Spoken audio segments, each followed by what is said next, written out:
Today I'm going to be replacing a heater core on a 2005 Jeep Grand Cherokee. And as usual with modern cars, it's a pain in that place to replace it. It's located right behind here. So the first thing that you do, you don't have to remove the entire dashboard, but you do have to have a little bit of extra work to compensate for that, as can be expected. So basically the outline is we have to remove this side of the dash and then remove those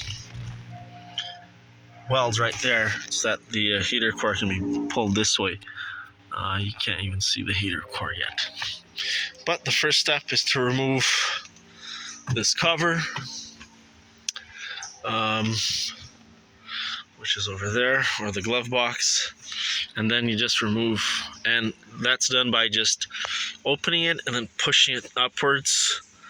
It just fits on there with pressure. There's no screws or nothing, no clips, nothing. Well, just open it, the glove compartment, push it up. I actually had to use a hammer on one side, and then I used a roll of paper just so it wouldn't damage the glove box. Plastic, right? And then on this side, I just start from the bottom.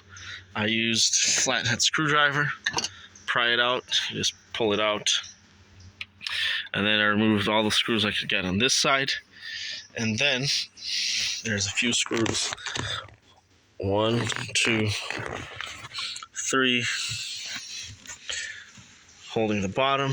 And then over the top here, from the inside, there's a layer of screws. 4 or 5, I think. I don't know if I'll be able to show it to you. Well, you can see one way up there, right where the light is shining, right there. But you just got to put your head in here. Put my head in, then I can see the screws, and then I use standard tools to remove them. And